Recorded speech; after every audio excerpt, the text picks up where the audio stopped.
Town Bank Mortgage, NMLS number 512138, is an equal housing lender. This podcast is for informational purposes only. And now, the man born with the 5 o'clock shadow and with the NMLS number 2028201. He is a gentleman. He is a scholar. He is Tyler Crawley. Well, I do have some good news to report. Good day for rates on Tuesday. I mean, it wasn't bad. We didn't see a lot of movement in the 30-year, but the 10-year was down about 3 basis points. So, a mostly good day for rates. We will take it here on this Wednesday edition of Wilmington Mortgage. I am the aforementioned host of this podcast, Tyler Crawley, of course, loan officer at Town Bank Mortgage, right here in Wilmington, North Carolina, where we break down the top stories impacting mortgage rates every single weekday, unless, of course, I'm sick, on vacation, or it's Azalea Festival week.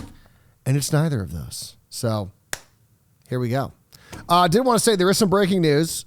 It's always funny when you get breaking news on a podcast because it's like, it's breaking news now, but by the time you're hearing this, it's not going to be breaking news.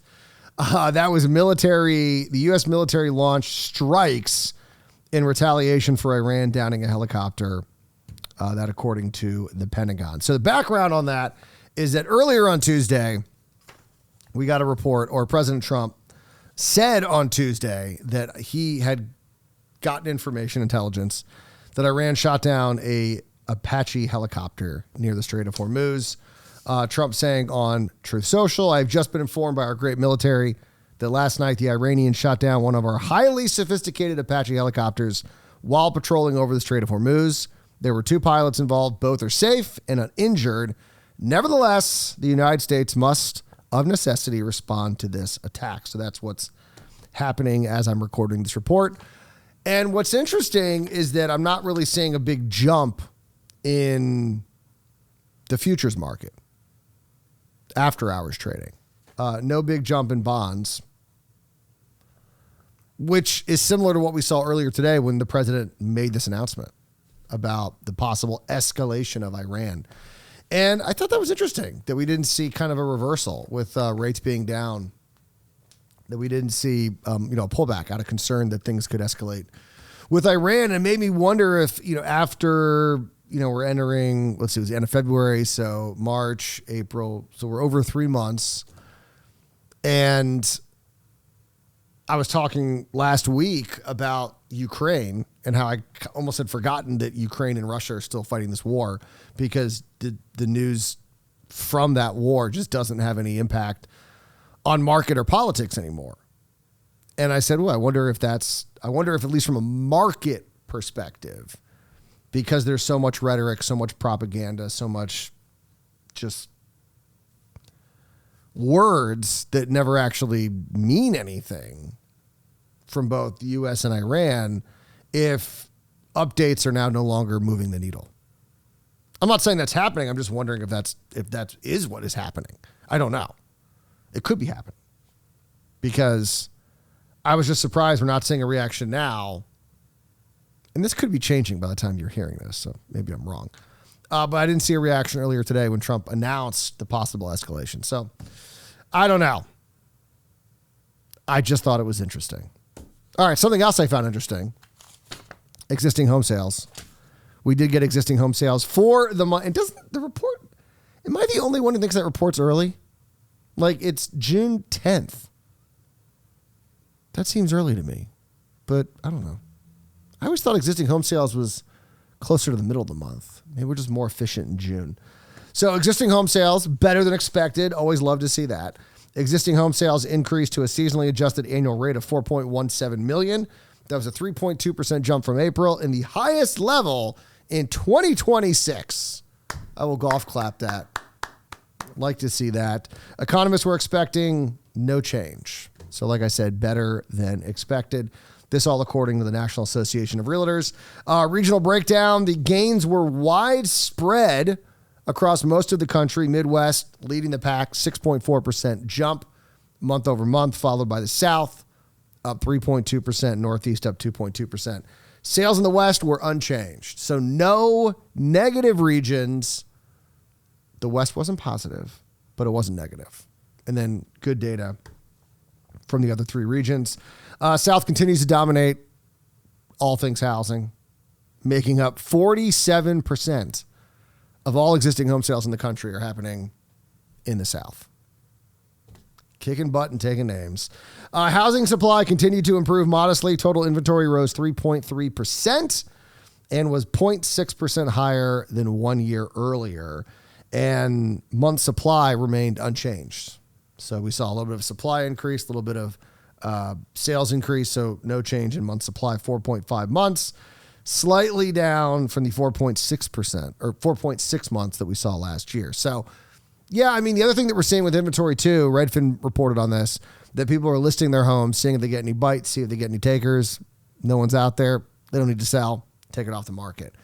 So you're seeing sort of stagnant inventory, but it's not the same inventory. You're seeing houses get listed, pulled, sales, obviously are happening.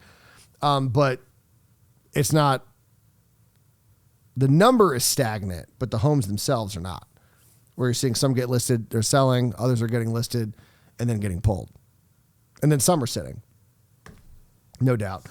Prices keep rising with kind of a stagnant inventory level, with the median existing home price reaching $429,300, up 1.3% from 1 year earlier, and is now the 35th consecutive annual price appreciation. So June could be lucky 36. 3 straight years, baby. 3 straight years. Lawrence Young, chief economist, National Association of Realtors, said improving affordability is helping drive this momentum. Continuing saying, quote, even with mortgage rates ticking up compared to earlier in the year, they remain lower than a year ago and are essentially at the long-term historical average. Income gains are also outpacing home price growth by a small margin in most parts of the country. So a good existing home sales report. We will take it, no doubt. And I think because of a little bit of a delay in the spring buying season with the war in Iran, that we might then see a little better later spring buying season. For example, I mean, I know this is May, which is typically kind of the home buying season, March, April, May. But I think we could see a better June and maybe a little better to the start of July, just because maybe some people who were thinking about buying might have gotten cold feet with the war starting at the beginning of March. So just throwing it out there. Potentially could happen. All right, so that was one of the reports we got. We got another report. This one, not good at all. The opposite of good. Bad. This is long-term, major problem bad. This is big time. This is I think it's quarterly. I think these do these quarterly. So Social Security trustees report. They're looking and making sure that everything's doing what it's supposed to be doing. And the latest report, like I said, not good. According to the new report, the Social Security Trust Fund is now projected to be depleted by late 2032. 3 months earlier than forecast a year ago. Oh, so maybe it's annual. The Social Security Administration said the Old Age and Survivors Insurance, the OSA, is now expected to run out in the fourth quarter of 2032. Like I said, that was slightly quicker than they were reporting in last year's report. What is happening? Well, a lot of things. Demographics are playing a role with native-born people having fewer children. For example, trustees lowered their long-term fertility assumptions, now expecting on average of 1.75 child per woman versus 1.9 in last year's report. So that's not even like replacement rate, because I'm assuming there's a man involved with the woman. And so you have 2 people making a baby, and if you're not making at least 2 babies among those 2, there's fewer people. And now this has obviously been an issue for a while, but it has been sort of dealt with through higher levels of immigration. But this still plays a part, no doubt. Immigration as I mentioned, was one of the ways that we were dealing with that. The projected long-run level of temporary and unlawfully present immigrant entrants was reduced from 1.35 million annually to 1.2 million. However, they are expecting, I think, that number to grow, maybe back to pace in the next couple of years. But remember, this is supposed to be going under in 6 years. So they need to pick the pace. And then policy changes. The One Big Beautiful Bill Act made permanent many provisions from the 2017 tax law and added a temporary extra standard deduction for taxpayers over the age of 65. As a result, fewer Social Security recipients are expected to pay income taxes on their benefits, reducing revenue flowing into that trust fund. So it's important to note that from a political standpoint, a lot of people are going to make a big deal and they're going to say, oh, Trump messed this up. All he did was take things that were already, and this is the problem with a lot of the systems that our government uses, is the government always assumes that a government sunset provision is actually going to sunset, and they never do. They never do. Especially like a tax cut. There's no way they're getting rid of that. And so they go, oh, well, it's supposed to sunset in 27, so it's going to be over. And it never is over. So it was a little misleading because I don't care who was president, they are probably going to continue those tax cuts. So even though it was sort of getting blamed on this one big, beautiful bill, I mean, if Kamala had been president, she would have kept those tax cuts. Very few politicians are like, yeah, we're going to raise your taxes. Yeah, we're definitely going to do that after getting elected. Let's go ahead and do that. But there was some good news in this report as well. Trustees raised assumptions for labor productivity growth and real wage growth. Average annual growth in real GDP per hours worked is expected to be slightly higher than previously forecast, which will add more money to the rolls, to the fund. So that's a good thing. So some good news, but that didn't counter the other issues that we are running into. So what happens if we hit that 2032 and we don't have any money? What happens is that we only have 78% of scheduled benefits. So what they're going to end up, they're obviously not going to like pick 22 people at random and 22% of people and not pay them anything. They're just going to reduce what they're paying. So they'll probably reduce everyone to 80% of what they're getting. The percentage is projected to gradually decline to 62% by the year 2100 if no changes are made. They did make some suggestions in the report. Increase the payroll tax from 12.4 to 17.3 beginning 2034. And then reduce scheduled benefits for all current and future beneficiaries by 28.5%. That's not going to go over well. I mean, that is kind of what we did in 1983. I don't know if we went after current recipients. I think we went after future recipients. But they raised the retirement age and, made some cuts and increased payroll tax. And that was 83. So it's 43 years ago. So here we are again. But this is a big deal. I mean, for obvious reasons, a lot of people rely on Social Security. It's a big issue. One thing I want to clear up, though, because this is something that always drives me nuts.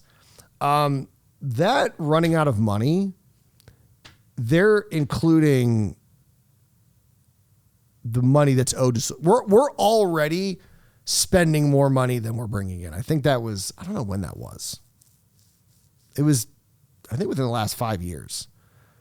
So we officially, after, when was Social Security? It was 1934, 35, something like that.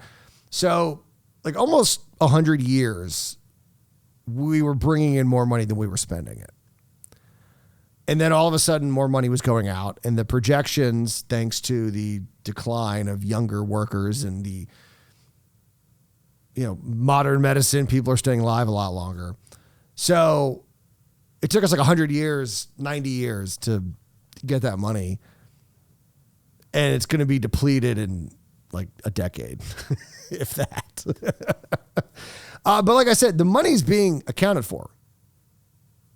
So what happens is, this is the way the program was always designed. You can go look it up. Any surplus money was supposed to be used to buy treasuries, and it was accounted for. And so a lot of times, there's all these people that argue, oh, money's been taken out of Social Security and the lockbox. There's no lockbox, but it's been rated and paid for all these programs. That money's all accounted for. They're accounting for that. We're just going to blow through it so quickly. I mean, I saw the other day we talked about the latest budget statement. This month, 8 months into this fiscal year, we are spending, $101 billion more on Social Security? More, not total.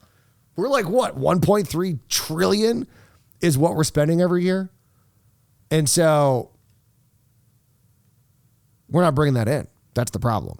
And so we're going to blow through the reserves, which is coming out of the general fund because that's where the money went. So we're using that money. That's going to be depleted by 2032. So it's not like, oh man, I wish we would have had that money.